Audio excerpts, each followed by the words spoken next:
पेपे meme Kine को detail में देखते हैं कि पेपे मीम काइन का नेक्स्ट मोमेंटम क्या और पेपे मीम काइन का फ्यूचर क्या है।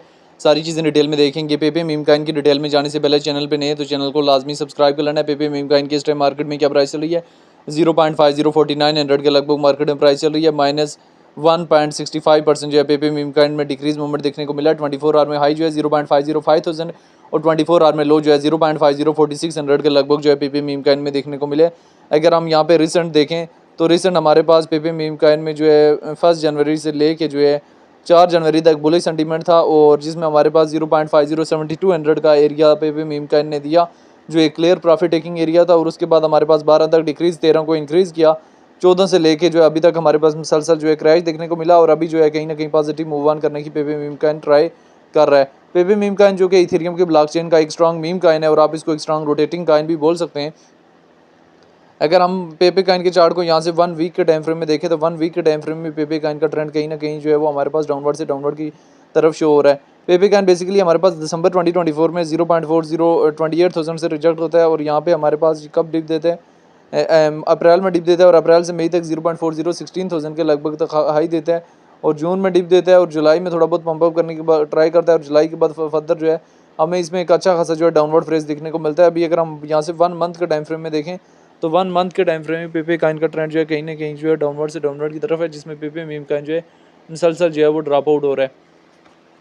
अभी पेपे मीम काइन जो है वो एक स्ट्रॉन्ग मीम काइन है। रैंकिंग इसकी डिटेल देख सकते हैं कि रैंकिंग में 40 नंबर पे है। मार्केट 2 बिलियन है, दिसंबर में हाई लगाया और 2023 में लगाई लो लगाया। सारी चीज़ें आप देख सकते हैं। काफ़ी लोग पेपे मीम काइन से यहाँ से एक्सपोर्ट कर रहे हैं। 0.18,000 के लगभग का एरिया जो है वो एक्सपोर्ट करें। Pepe will create new millionaire in next 2 और 3 मंथ्स कि पेपे काइन में जो है वो तब हमें आपको जो है वो एक अच्छा खासा जो है मोमेंटम देखने को मिलेगा। देखें एक चीज़ क्लियर है कि पेपे काइन बुल रन में सिर्फ 1 ज़ीरो रिमूव करने की कैपेसिटी अपने अंदर रखते हैं। आप ये एक्सपेक्ट नहीं कर सकते कि पेपे काइन यहाँ पे जाएगा, यहाँ पे जाएगा, यहाँ पे जाएगा। जो चीज़ रियलिटी बेस होती है आप रियलिटी बेस्ड चीज़ों को देखें, ठीक है। एजम्पशन में ना आना होता है कि ये काइन इस एरिया तक जा सकता है, ये कि काइन इस एरिया तक जा सकता है, बल्कि जो काइन जिस काइन की जितनी भी रियलिटी होती है आपने रियलिटी एक्सेप्ट करनी होती है तमाम काइन्स की। पेपे काइन अभी हमारे पास 1 के टाइम फ्रेम में भी कहीं ना कहीं डिक्रीज फेस जा रहा है इसका। तो ये हमारे पास अगर क्रैश करता है 0.4, ये इस मंथ की क्लोजिंग जो है बहुत ज़्यादा इंपॉर्टेंट है। इन केस यहाँ पे इस मंथ में हैमर कैंडल कहीं ना कहीं बन जाती है। हैमर कैंडल पिछले मंथ में बनी थी, मोमेंटम आया, लोगों ने प्रॉफिट बुक किया। इस मंथ की भी अगेन जो है कहीं ना कहीं हैमर कैंडल या कहीं ना कहीं पॉजिटिव कैंडल बन जाती है, देन हमारे पास पेपे मीम काइन में एक अच्छा खासा जो है बुलिश सेंटीमेंट हो सकता है। तो इन सारी सिचुएशन को मद्देनजर रखते हुए जो है वो काइन में एंट्री लेनी है। और पेपे मीम काइन में आप लोगों को क्लियरली बताता चलूँ कि बुल रन में सिर्फ 1 ज़ीरो रिमूव करने की कैपेसिटी अपने अंदर रखता है। ये नहीं एक्सपेक्टेशन लगा सकते कि ये इतने ज़ीरो रिमूव करेगा, 2 ज़ीरो रिमूव करेगा, 3 ज़ीरो रिमूव करेगा, 4 ज़ीरो रिमूव करेगा, ठीक है। रियलिटी पेपे की यही है कि सिर्फ 1 ज़ीरो रिमूव करने की पेपे मीम काइन के बुल रन में अंदर कैपेसिटी मौजूद है। तो ये पेपे मीम काइन की एक शॉर्ट सी सिचुएशन थी रिलेटेड टू पेपे काइन जो मैंने आप लोगों के सामने शेयर किया, जिसमें रिलेटेड टू पेपे काइन जो है डिटेल वगैरह शेयर की हैं।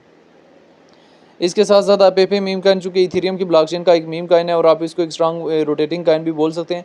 तो आपने इथेरियम की प्राइस के साथ भी लिंक रहना है, क्योंकि जब तक आप इथेरियम की प्राइस के साथ लिंक नहीं रहेंगे तब तक जो है कोई फ़ायदा नहीं है, तब तक आप ओवरऑल मार्केट को समझ नहीं सकेंगे। तो इस वजह से पेपे की प्राइस के साथ साथ आपने इथेरियम की प्राइस के साथ भी लाजमी जुड़े रहना है। इनकेस लॉन्ग की पोजीशन ओपन करते भी हैं तो ये चीज़ माइंड में होनी चाहिए कि मंथ की क्लोजिंग जो बहुत ज़्यादा इंपॉर्टेंट है। मेंटेनेबल एवरेज और मेंटेनेबल स्टॉप लॉस के साथ जो है वो इसमें लॉन्ग की पोजीशन ओपन की जा सकती है। बाकी ये पेपे काइन की एक शॉर्ट सी हिस्ट्री थी जो मैंने शेयर किया। पेपे काइन को लेके जो है वो आपकी अपनी क्या राय है कि इसका फ्यूचर क्या है और फ्यूचर में कहाँ से कहाँ तक जा सकता है, कमेंट में लाजमी बताना है।